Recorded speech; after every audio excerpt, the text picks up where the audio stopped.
My name is JP Hanson. I'm the CEO and co-founder of Rouser, an international brand development consultancy firm, or to put it in English, I build brands.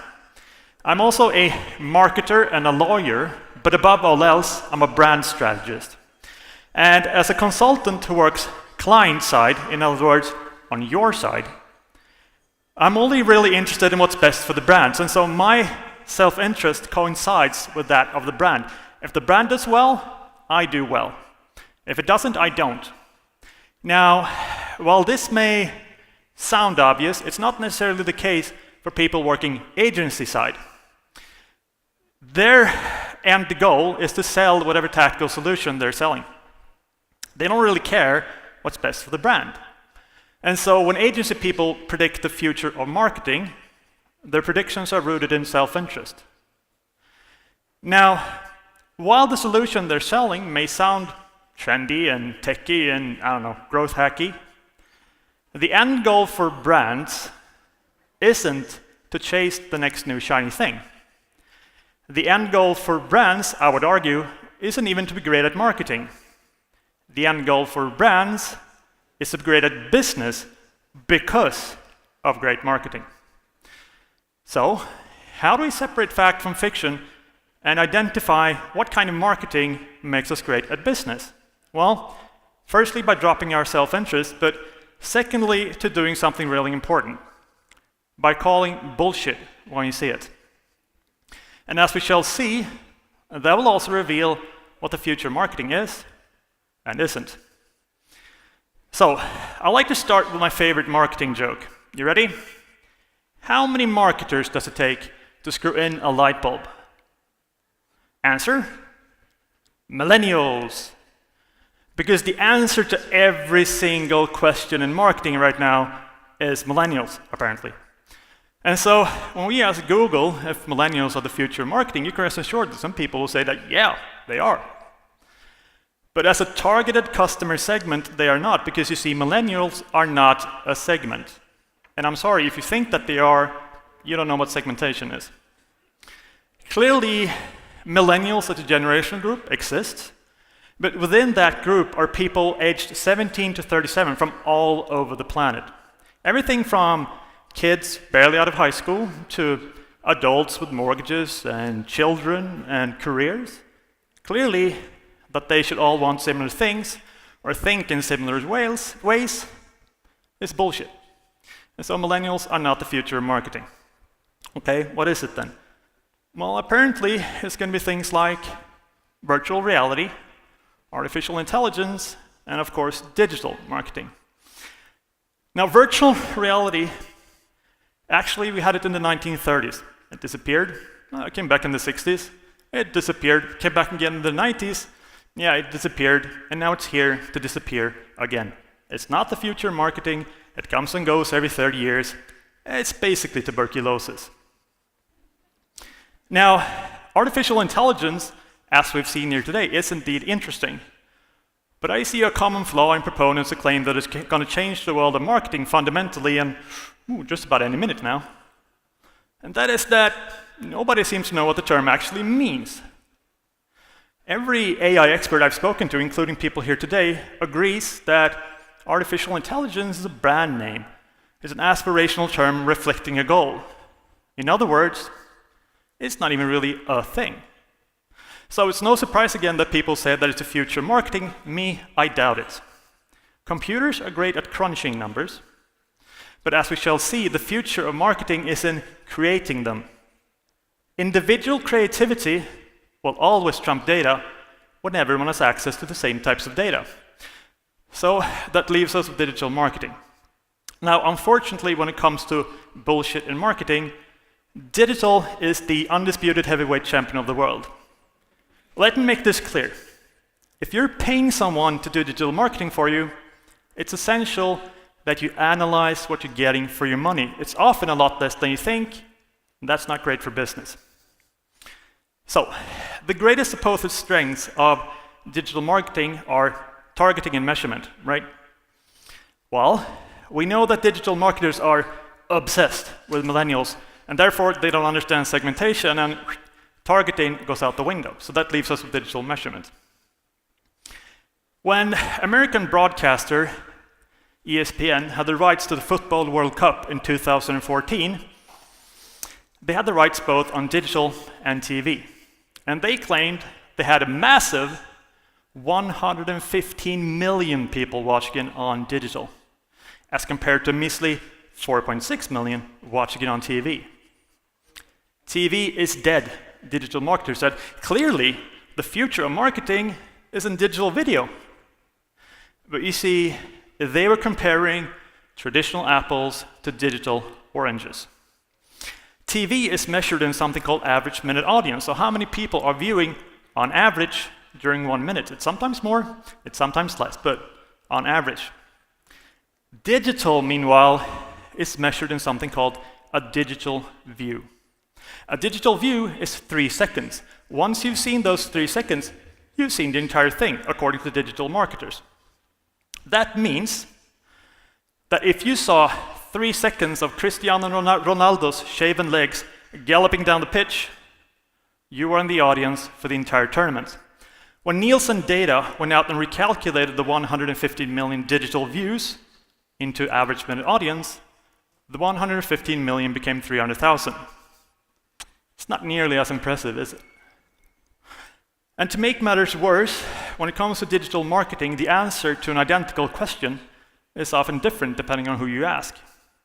So if we were to ask, let's say, the industry body called the Media Rating Council, what constitutes a digital view, they will say that, yeah, it's 3 seconds. But they will add that you only have to see those 3 seconds, and you only have to see 50% of the pixels of the video. 50%, that's half of your marketing message gone right there. That's the difference between Levi's, quality never goes out of style, and Levi's out of style. All right, so how about if we ask Facebook? Well, they will tell you that 1 pixel is enough. 1 pixel isn't 50%, 1 pixel isn't even 1%. A modern computer screen is several thousand pixels times several thousand pixels. 1 pixel out of that is, to put it in technical terms, Zippo. It's literally 0%. And to illustrate how stupid this is, I've placed 1 pixel on the screen. You won't be able to see it, but I assure you it is there. And the pixel is from the movie Plan 9 from Outer Space. It's famously the worst movie ever made. Now, I've had this slide up for, 120 seconds? And since a digital view is 3 seconds, that means that when you all leave later, and your colleagues and maybe your bosses ask you what you saw today, you'll have to tell them that you saw the worst movie ever made 40 times. And we're not done yet. We haven't even started talking about bots. Bots are computer program software that will interact with your digital marketing. They will make up large chunks of your statistics, but obviously they won't ever buy anything. And according to a recent piece of ANA research, the average bot traffic in digital video campaigns was up to 63%. On some instances, it was 98%. And that was on premium publisher sites. Across all digital, i.e. not just video, the only independent study I've been able to find shows this. Around 90% bot clicks. This is Google, Yahoo, LinkedIn, and Facebook. And yeah, the red up top, that's humans. Everything else is bots. This is what you're paying for. And the problem with this is that it doesn't allow us to make a fair choice. It's really difficult when we don't know what we're getting and we don't know who we're reaching.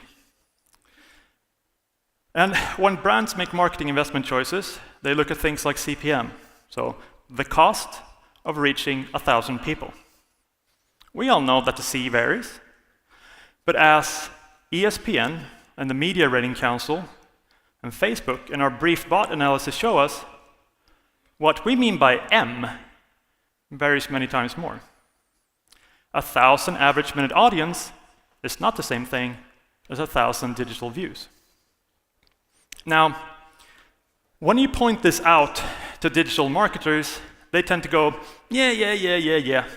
But we're still the future of marketing, and they will prove it to you by extrapolating data. What this means is that they will take 2 data points, not complicated formula, and they will extrapolate the data, and based on the resulting curve, they will show you that they are indeed the future. Unfortunately, this is bullshit. And Mark Ritson, who is the greatest marketing professor on the planet, has a great example to illustrate why this is. So I said, hey Mark, if I say that you're the greatest marketing professor on the planet, can I use your example? And he said yes, so here it is. This is an Elvis impersonator. In 1977, the year when Elvis Presley died, there were 170 of them. By the year 2000, there were 85,000. Now, if you take these 2 data points and the complicated formula, and you work out based on the resulting curve, how many Elvis impersonators there will be in the future, this is what it looks like. So this is the global population in billions, and here's the growth of Elvis impersonators extrapolated from 1977 to 2000 data. And the headline of this talk, and no disrespect to my fellow speakers, but this entire conference is the date here, which according to Mark's calculations is March the 3rd, 2031, when every single person in the world will become an Elvis impersonator. And here's the thing. This all is bullshit. And brands are starting to take notice. And so the future of marketing will not be digital marketing as we know it today, because brands won't allow it. But more than that, the term digital itself is starting to lose its meaning. Traditional media channels such as newspapers and radio and TV and out-of-home are already largely digital. You can read your newspaper on your tablet. You can listen to radio on your phone. You can watch TV on your computer, and of course out-of-home is now digital out-of-home. Nicholas Negroponte, perhaps the smartest man ever at MIT, and yes, that is saying something, wrote in 1998 that, like air and drinking water, being digital will be noticed only by its absence, not its presence. In a world where everything is digital, the word loses its meaning. And so in the future, digital marketing will become just marketing. And that's good. It forces us to transcend the digital silo in which so many of us are stuck today, and the artificially limited thinking that it creates. Today, we target intent. The future is in creating it. And that will force you to do things properly. And that, my friends, is the future of marketing. Because that's the kind of marketing that makes us great at business. So, you do your marketing strategies. You do segmentation, targeting, positioning. You do objectives. And then you do tactics off of proper briefs. Now, if you conclude that the best way to reach those objectives is with the use of digital tools, artificial intelligence, or dare I say, even virtual reality, then do it. I'm all for it. As long as it's not millennials, I'm all for it. But strategy first, tactics later, and brand always. Don't do what we do in the West and get stuck in this digital silo. Instead, do what you do best. You transcend, you think bigger, you be bold, you be proud, you be beautiful. You don't reserve against demand, you create it. You build your brands like you build your cities. You go beyond borders. I said in the beginning that you should really call bullshit when you see it. Before I went here, I was told that you were 2 to 3 years behind in terms of marketing. I don't know if that's bullshit, I can't make that call. But what I do know for sure is this. If you focus on building your brands, and you call bullshit when you see it, and you remember that the future of marketing is not in getting an impression, but making one, in 4 years' time, you'll be 10 years ahead. The future of marketing will be you. Thank you.